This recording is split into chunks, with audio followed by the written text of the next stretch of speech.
Bienvenue, mesdames et messieurs, à vos titres et qualités respectifs. Tout protocole respecté, nous sommes heureux de vous accueillir dans ces beaux cadres. Université Macon, Dr Kalifi, Université de Californie en République démocratique du Congo, l'œuvre du candidat Matata Polo. L'occasion faisant les larrons, nous vous convions à suivre attentivement le projet des sociétés du candidat Matata Polo, le projet intitulé « Renouer avec notre destin des grandeurs ». Alors, pendant quelques minutes, le candidat va devoir présenter ce projet et après, nous allons poser des questions. Merci beaucoup.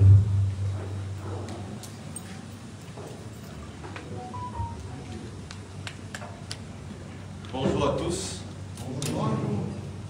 Très heureux de vous recevoir dans la ville de Kindu, capitale de la province du Maniema, pour participer avec vous à la présentation de mon programme d'action pour le mandat présidentiel 2024 jusqu'en 2028.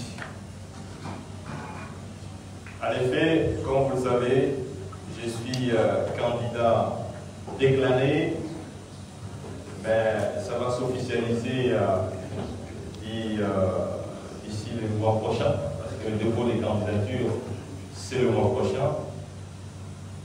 Mais nous avons pensé qu'il était pour permettre à l'ensemble de la population congolaise de communier avec nous dans cette étape préélectorale pour savoir quelles sont nos idées, quels sont nos idéaux, quels sont nos projets, quel est notre rêve. Et notre programme s'intitule « Renouer avec les destins des grandeurs ». Vous savez, la RDC a été créée pour jouer un rôle crucial dans le continent africain. Offrir à l'ensemble du continent sa participation à l'œuvre de l'humanité. La RDC n'a pas une responsabilité uniquement congolaise. La RDC n'a pas uniquement une responsabilité africaine. La RDC a une responsabilité mondiale. Mais il faut que la RDC réalise ce projet. Et nous sommes candidats pour justement permettre à la RDC de réaliser les attentes non seulement de ses fils et filles, mais des Africains et des citoyens du monde. Voilà pourquoi nous vous invitons aujourd'hui à partager avec nous ce projet.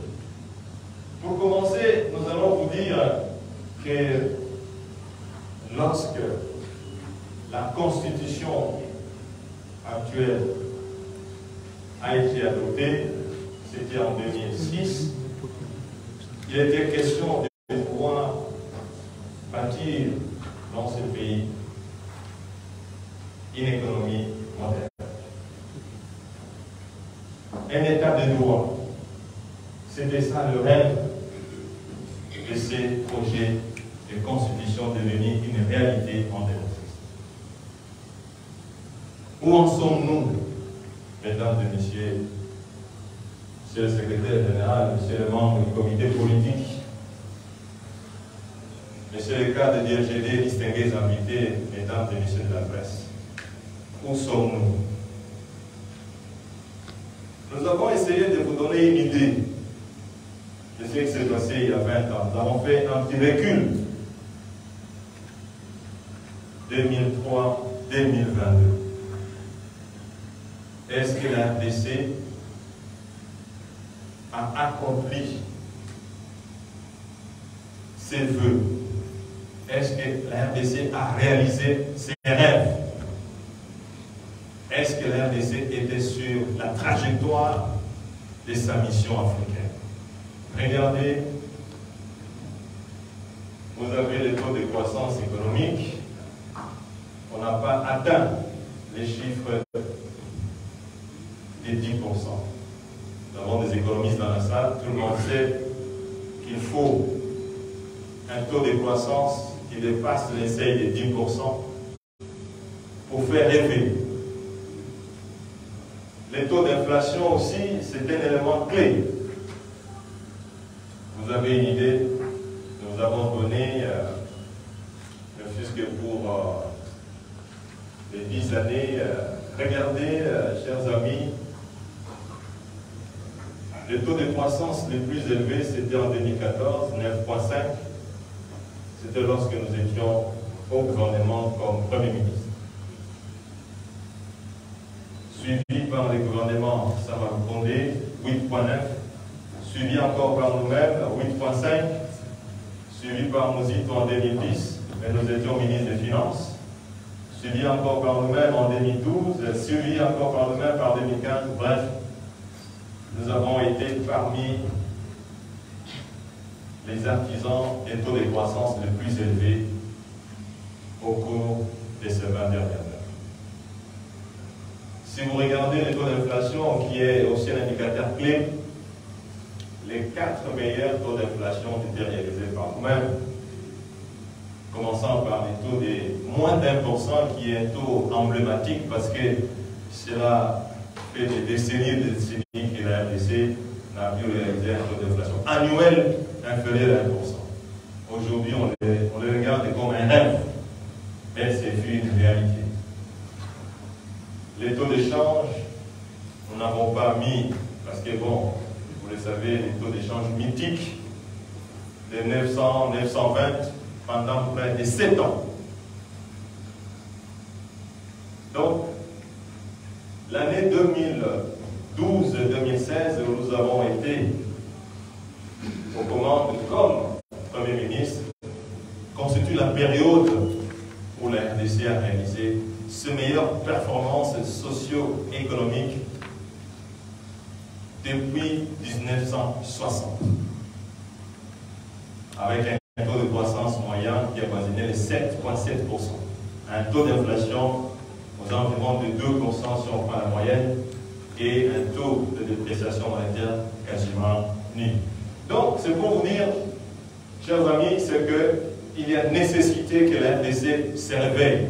Et ce programme que nous voulons mettre en œuvre, c'est un programme qui a pour ambition de réveiller cet éléphant qui dort. Cet éléphant au pied d'argile. Nous voulons lui donner ses pieds. Il faut un programme ambitieux. Voilà pourquoi nous voulons répandre les réformes. Vous savez, alors que nous étions au gouvernement, la RDC a été classée parmi les 10 premières économies réformatrices au monde. Parmi les 3 économies les plus dynamiques en termes de croissance au monde. La RDC a fait rêver. Et tout le monde disait que la RDC était cette fois-ci sur le chemin de son émergence. Mais ces rêves ont disparu. Ces espoirs ont disparu. Avec ce programme, il y a lieu de pouvoir rêver le retour de la RDC vers le chemin de l'émergence, le chemin du développement. Voilà pourquoi il était important que nous puissions reprendre avec vous quelques statistiques pour vous dire tout est possible. Tout est possible parce que pendant 5 ans, la RDC a fait rêver le monde. Et tout le monde parlait de l'émergence de l'économie congolaise. Et ce rêve a totalement disparu. Ce rappel, c'était justement pour vous dire tout est possible. Tout est possible. Alors, mon ambition, mesdames et messieurs, quelle est mon ambition dans ce programme? Mon ambition et les contrats sociaux que je propose est justement celle de réveiller dans chaque Congolais ce sentiment de confiance qui a totalement disparu. Les Congolais ne croient plus à rien. Les Congolais sont convaincus que le pays est maudit. Mesdames et messieurs, plusieurs personnes parlent de la malédiction de ce pays. Mais pour nous qui sommes croyants, nous ne pouvons pas le croire parce que Dieu ne peut pas maudire un pays. Il y a un autre problème. Est-ce que c'est la malédiction de leadership ou de gouvernance ou c'est la malédiction de Dieu? Donc, il y a possibilité de réveiller cette confiance pour que le monde se rappelle que dans ce pays, il y a une volonté de pouvoir faire des choses autrement. Et ceci est possible. Alors, nous voulons absolument que notre engagement puisse incarner un Congo fort, un leadership fort, face à ces désordres qui a pratiquement immunisé toute action de renaissance, toute action de redressement. Il faut, à mon avis, injecter dans la pensée, dans la philosophie des Congolais, un nouveau mode de fonctionnement, un nouveau mode de travail et même de croyance. Ceci est très important, mes chers amis, parce que ceci devra permettre de renouveler l'âme du Congolais, l'esprit du Congolais. Parce qu'un peuple sans âme, un peuple sans esprit. Donc, l'ambition de ce programme, c'est de faire renaître aux Congolais cette ambition de renouveau, ce sens de revivre, parce qu'en fait, en effet, les Congolais ne croient plus à rien. Et ça, c'est très important pour construire un contrat social basé sur les droits, les devoirs et les responsabilités. Et pour ça, nous voulons circonscrire ces 4 éléments principaux qui sont devant nous. D'abord, la défense nationale, la paix et la sécurité interne, qui constituent une urgence absolue. Sans la paix, sans la sécurité, rien ne peut être fait. Et c'est le point de départ. Le coût d'opportunité d'investissement des projets socio-économiques est très élevé dans un environnement d'insécurité. Et donc, le RGD, avec son président, souhaite mettre la sécurité, la défense nationale au premier plan de son action de politique économique. Et ça, je pense que nous y reviendrons, c'est très important. Nous voulons aussi mettre en œuvre un plan d'infrastructure socio-économique pour pouvoir bâtir des infrastructures importantes et accroître la capacité publique afin de canaliser l'action du gouvernement. Troisièmement, nous voulons reconstruire un tissu industriel. Aucun développement économique ne peut être réalisé sans un processus d'industrialisation. Ça c'est clair et vous le savez très bien, la RDC s'est désindustrialisée. Le nombre d'industries aujourd'hui est inférieur à celui de 1960. Nous voulons enfin réformer l'administration. On a commencé quand nous étions aux affaires. Et je vois même un ministre qui est dans la salle ici, qui est un des acteurs principaux de la réforme de l'administration. Mesdames et messieurs, un État qui veut travailler pour le développement de son économie doit miser sur une administration efficace. Sans administration efficace, l'État ne peut pas mettre sa politique en œuvre. C'est impossible. De la même façon que les économies, les entreprises privées performantes tablent sur un personnel compétent. L'État doit aussi tabler sur les fonctionnaires compétents. Voilà donc, mes chers amis, ce qu'il nous faut pour bâtir un Congo fort, un pays où chaque citoyen, chaque Congolais, qu'il soit à l'intérieur, qu'il soit à la capitale, qu'il ait la volonté de pouvoir s'émouvoir, la volonté de pouvoir travailler pour participer à la reconstruction de son pays. Et donc, mon action consiste à faire du rêve congolais une réalité. Les Congolais aiment leur pays. Les Congolais aiment voir la RDC un grand pays. Mais ce grand pays, ce n'est pas l'espace. Ce grand pays, c'est une économie forte. Ce grand pays, c'est le revenu par habitant élevé qui permet une vie décente. Et donc, nous devons travailler sur base d'une vision. Quelle est la vision de ces candidats du LGD? Quelle est la vision du LGD pour transformer ce pays à moyen et long terme? Notre vision est que d'ici 5 ans, nous voulons que ce pays atteigne le niveau d'une économie à revenu intermédiaire. Et c'est possible. Il faudra donc que le revenu per capita et le revenu par individu, le revenu annuel, puisse dépasser le seuil de 1000 $. Et ceci est possible, mesdames et messieurs, distingués invités. Dans la perspective de remettre le pays sur le chemin de l'émergence et à long terme sur le chemin du développement, il faut que d'ici 5 ans, la RDC atteigne le niveau d'une économie intermédiaire. Évidemment, c'est un objectif audacieux, ambitieux, mais qui est réalisable avec un leadership de qualité, avec une gouvernance de qualité, comme on l'a démontré entre 2012 et 2016.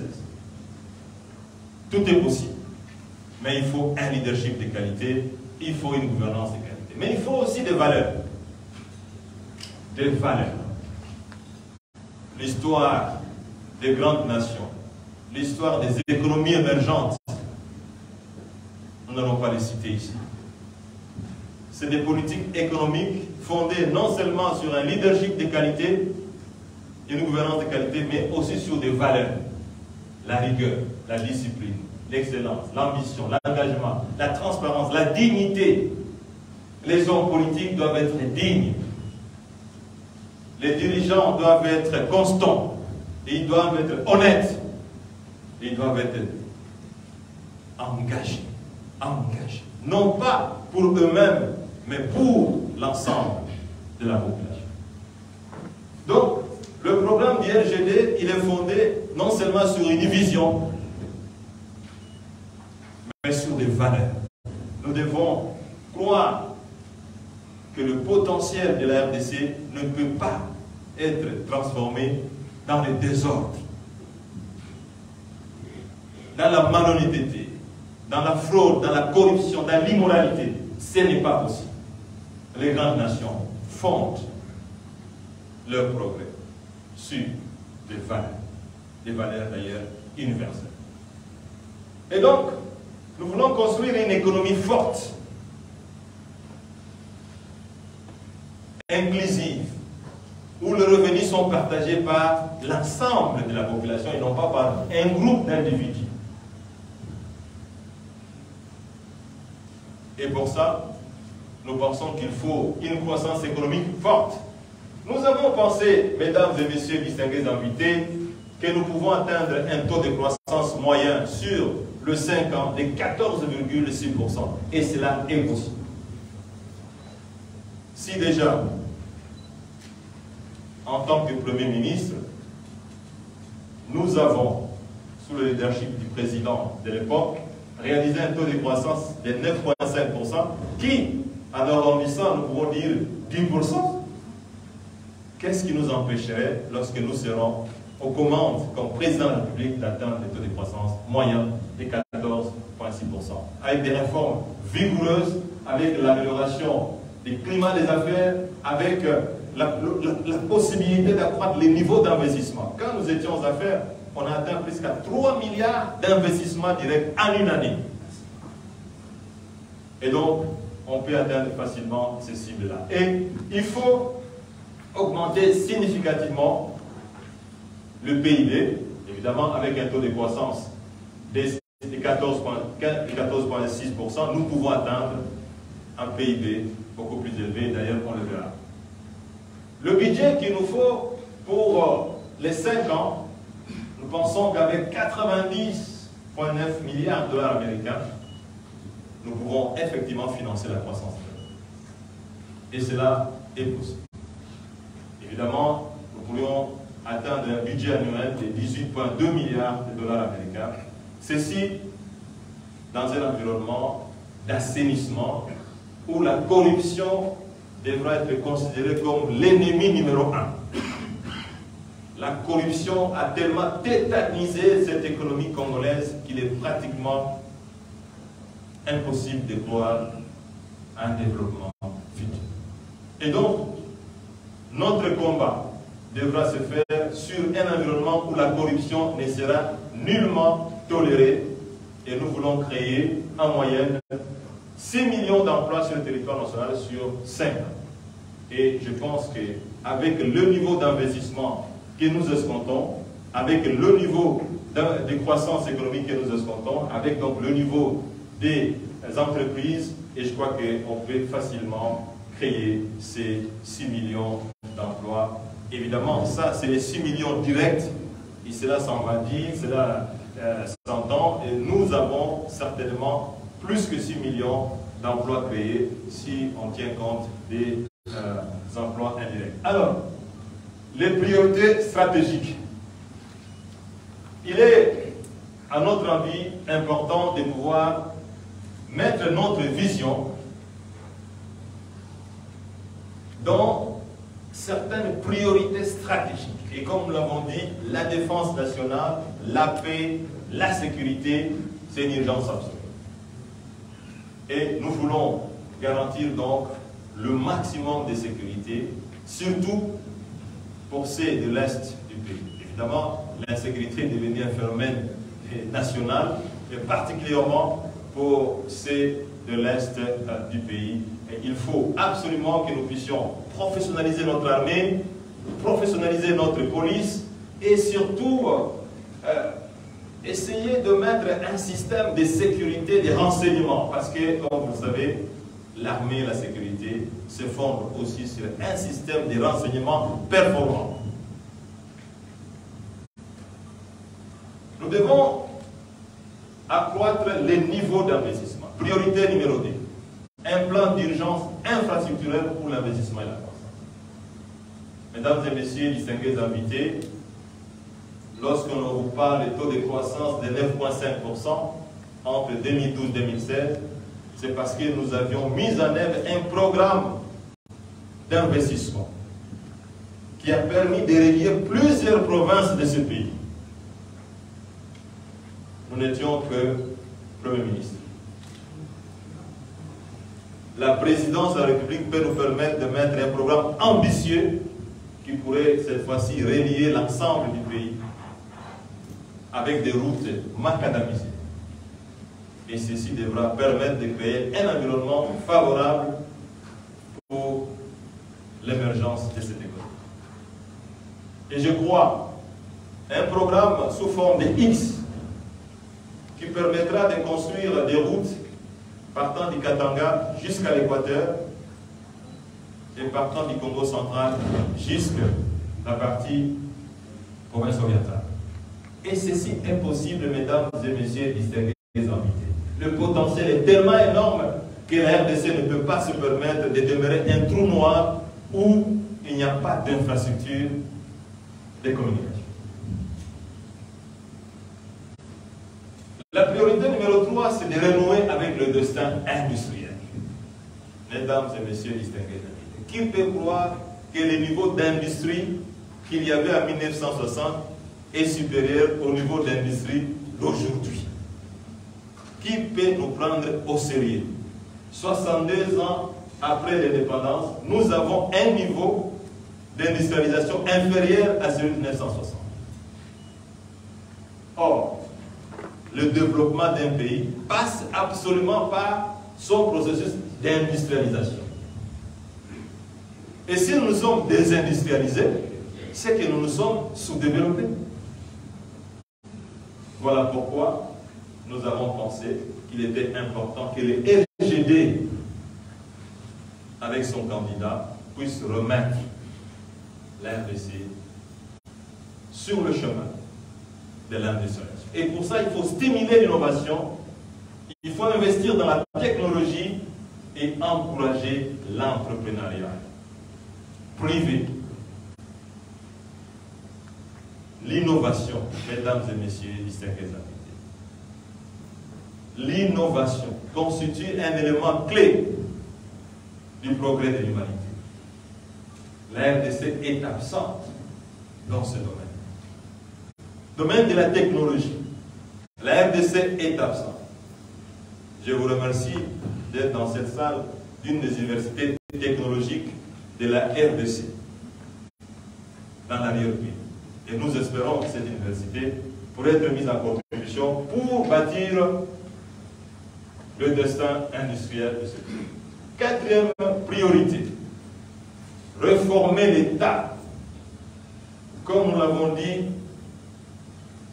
la colonne vertébrale de l'action gouvernementale dans ce processus de modernisation de l'économie congolaise, dans ce processus d'émergence de l'économie congolaise, dans ce processus de développement de l'économie congolaise, la colonne vertébrale, c'est bien l'administration publique. Il faut réformer l'administration publique pour avoir une gouvernance efficace. Il faut réformer la justice. La justice élève la nation.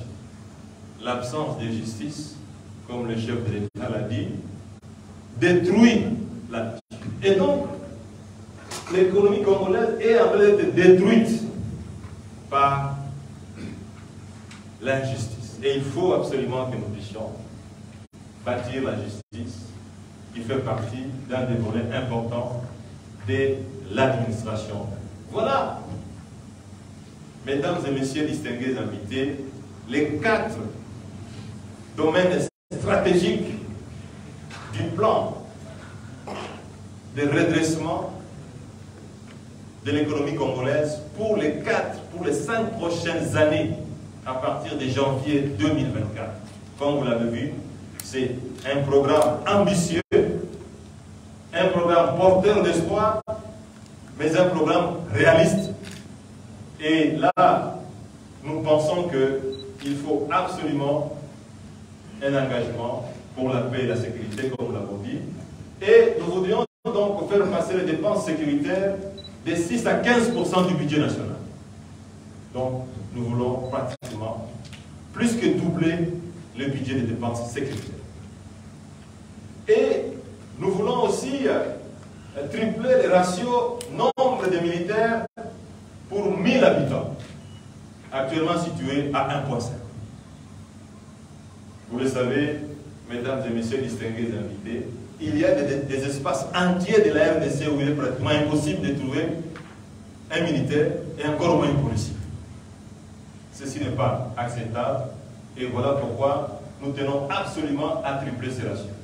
Et nous voulons investir massivement dans l'équipement de renseignement militaire et construire 5 nouveaux camps militaires stratégiquement situés, surtout dans la partie en proie avec les problèmes de guerre et de conflits d'armes.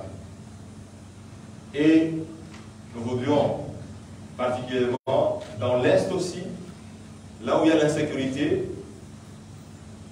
améliorer les infrastructures dans le domaine économique pour permettre de résoudre ces problèmes de manière holistique, principalement dans la province du Nord Kivu, du Sud Kivu et de l'Ituri.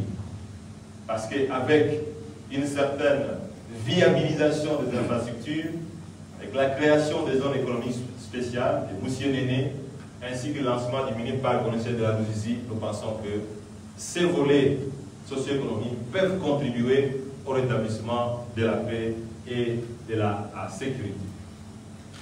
Évidemment, il faudra accroître les effectifs de la police, il faudra aussi valoriser le salaire. Nous comptons doubler le niveau du salaire, en tout cas des militaires et de la police, d'ici 2028.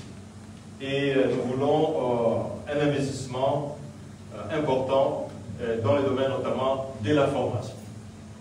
En ce qui concerne le plan d'urgence, là je suis en train de vous donner des chiffres concrets, parce qu'il faut que vous puissiez sortir de cette salle avec quelques chiffres clés qui vous permettent de mieux appréhender les 4 volets de notre programme d'action. Le deuxième volet, c'est donc le plan d'urgence. En ce qui concerne, comme nous l'avons dit, les infrastructures que nous allons construire, et Kinshasa devrait être relié aux villes de Kisangani, aux villes de Lubumbashi, aux villes de Goma, aux villes de Mbandaka, ce qui n'est pas le cas aujourd'hui. Personne ne peut vous dire que moi je peux quitter ici aujourd'hui en véhicule pour arriver à Kinshasa. C'est quasiment impossible, c'est même inimaginable. Mais nous pouvons le faire en construisant aussi 2005 km de routes d'intérêt provincial, et nous pouvons atteindre 4000 bus Transco, ainsi que le programme d'esprit de vie qui a totalement disparu. Nous avons créé, vous le savez, un programme d'esprit de vie qui s'est converti 5 ans après en esprit de mort. Nous voulons créer un nouveau quartier dans la ville de Kinshasa, et qui est devenu pratiquement comme un Capharnaüm au jour d'aujourd'hui. Je crois que la ville de Kinshasa a besoin de pouvoir se retrouver aussi dans ce programme, et nous voulons créer New Kinshasa en étendant la ville de Kinshasa au-delà d'installer avec de nouvelles infrastructures socio-économiques.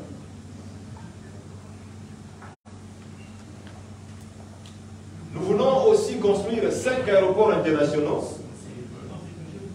Please. Nous voulons construire 5 aéroports internationaux, l'aéroport de Kinshasa, l'aéroport de Goma, l'aéroport de Lubumbashi, mais aussi 3 aéroports internationaux et 2 aéroports nationaux, Moanda et Mbandaka. Nous voulons acquérir 10 avions. Vous le savez, nous avions acquis 4 avions Congo Airways. Il n'y en a que 2 aujourd'hui, avec les risques d'en avoir un d'ici là. Mais notre souci, c'est de remonter à 10 avions. Nous voulons finaliser la construction du port à l'eau profonde de Banana, ainsi que réhabiliter et équiper le port de Matadi, qui est devenu pratiquement un port désaffecté, et faire des Goma et des Moanda des grands ports infrastructurels touristiques, et pour relancer les tours cycliques. Ici, dans cette ville de Kinshasa, honorable, nous avons lancé les tours cyclistes dans cette ville ici. Chaque année, il y avait un tour cycliste, mais ce tour cycliste a disparu. La population se pose la question, où est parti ce tour cycliste? Mais on va les retourner avec notre programme. Donc, ce plan d'urgence est un plan qui est très ambitieux. Nous voulons créer aussi 5 technopoles universitaires, des hubs industriels et technologiques autour de 5 universités technologiques. Comme je l'ai dit, mesdames et messieurs distingués invités, sans la technologie, sans l'innovation, il est quasiment impossible au jour d'aujourd'hui d'imaginer l'émergence d'une économie et le développement d'une économie. Donc, il nous faut 5 technopoles et cela est possible. Des grandes écoles d'excellence et 1500 écoles primaires et secondaires. Vous connaissez notre programme, réhabiliter les hôpitaux existants. Nous voulons aussi 3 centres internationaux de congrès et de spectacles, 3 grands complexes sportifs modernes et des gymnases et des stades municipaux qui n'existent quasiment pas dans ce pays aujourd'hui. Un mémorial à l'ouest, un autre à l'est, ainsi que des monuments commémoratifs une centaine de commandes publiques et artistiques pour soutenir la création de l'art et des prix et des récompenses pour le meilleur. Troisième plan stratégique. Je suis en train de vous donner maintenant les détails. Cet tissu industriel qui n'existe quasiment plus dans ce pays,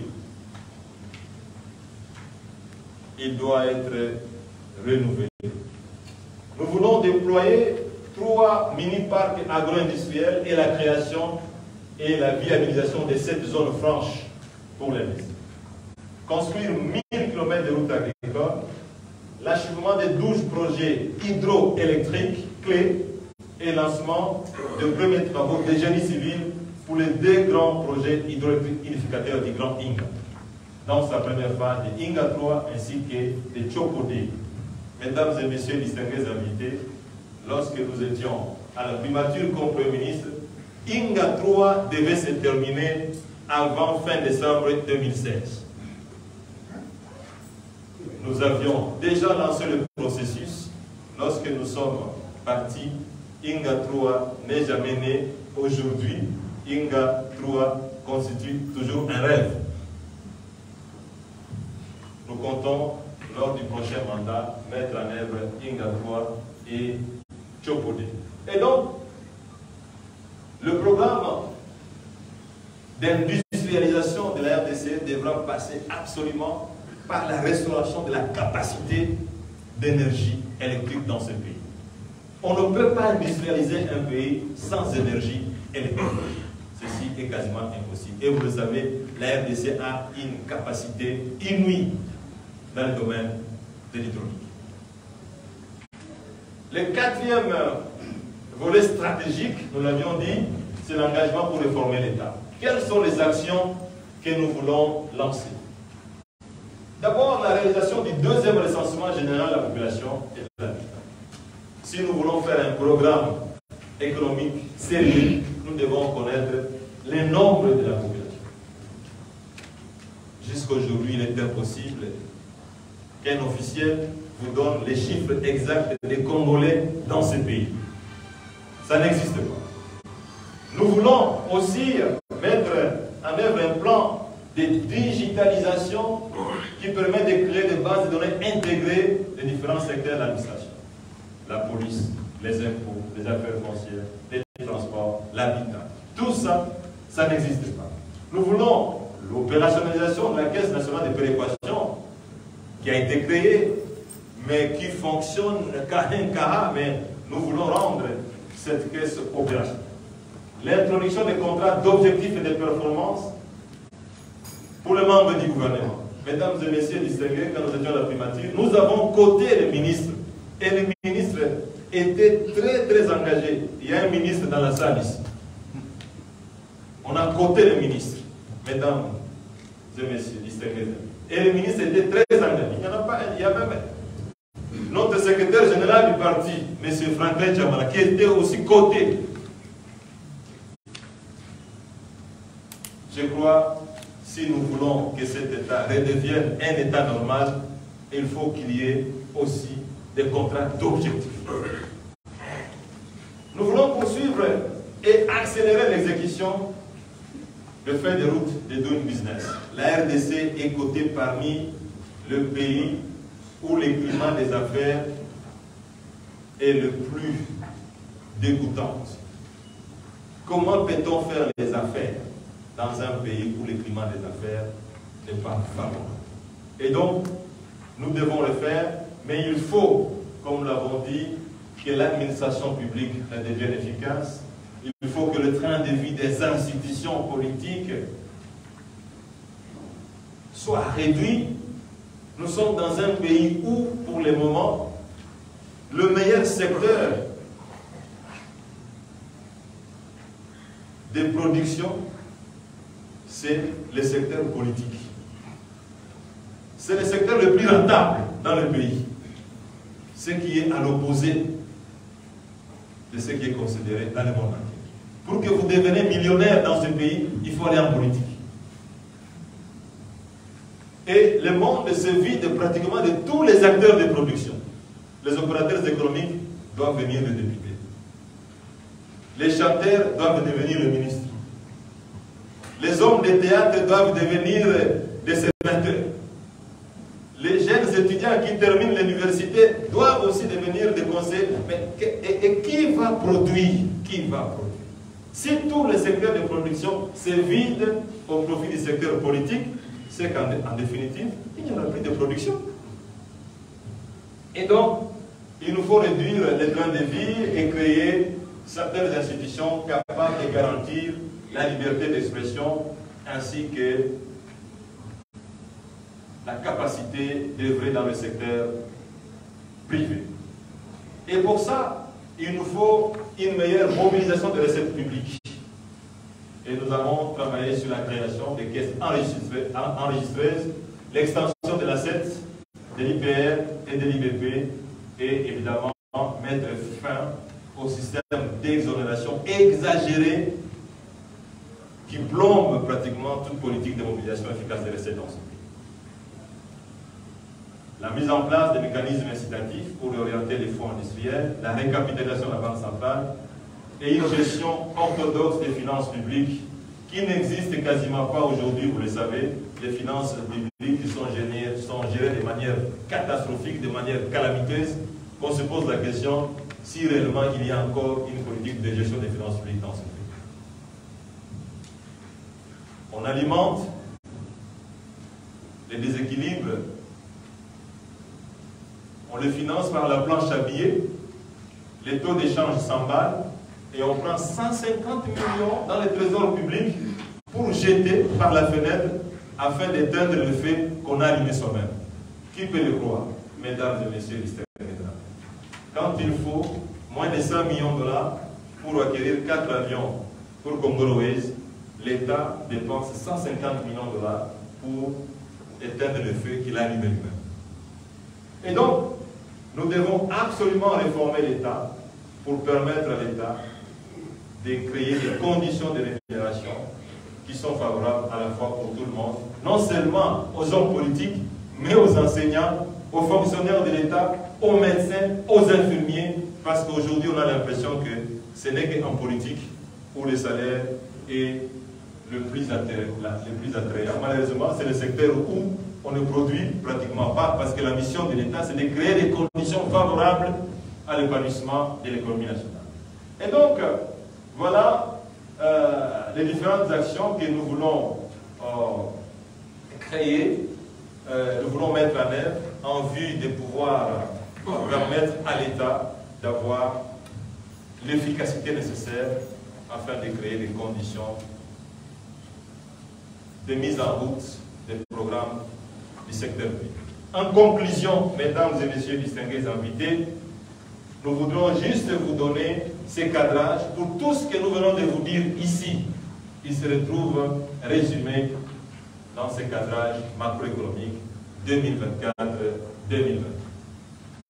Nous voulons donc avoir, comme vous le voyez, un taux de croissance qui est estimé aujourd'hui à fin 2023 à 6,3 et il est remonté à 14,6 au terme de notre mandat. Et comme vous l'aurez vu, nous aurons une année de transition de 2024 où nous pourrions passer de 2,6 à 9,7 et cette année qui constitue une année de réforme, une année de rétablissement du climat des affaires, une année de rétablissement de la confiance, une année de rétablissement des valeurs va nous permettre de monter à un taux de croissance de 15,1 et de maintenir cette croissance, ce qui pourra nous permettre de passer d'un PIB réel en milliards de dollars de 55 à 109. Donc on aura pratiquement doublé en 5 ans et ce qui devra nous permettre d'avoir un taux de croissance du PIB per capita de 3,1 à 11,8 et ce qui pourra nous permettre d'avoir un PIB per capita constant en valeur de 2015 qui passerait de 546 à fin décembre 2023 à presque 943 000 à fin décembre 2028.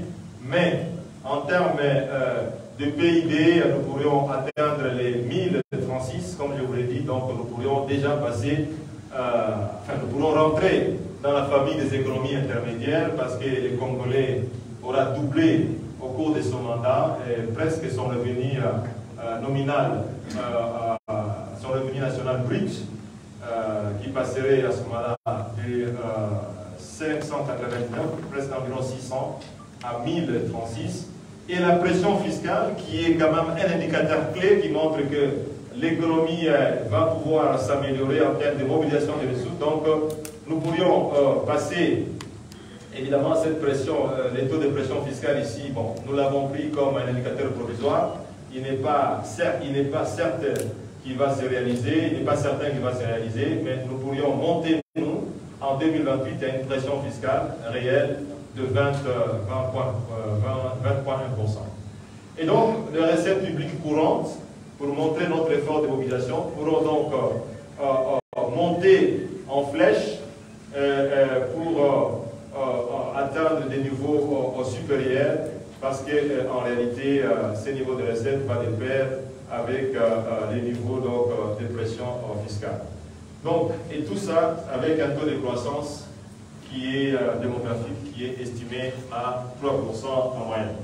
Voilà, mesdames et messieurs, distingués invités, la présentation de notre programme de société pour notre mandat présidentiel de 2024 en 2028.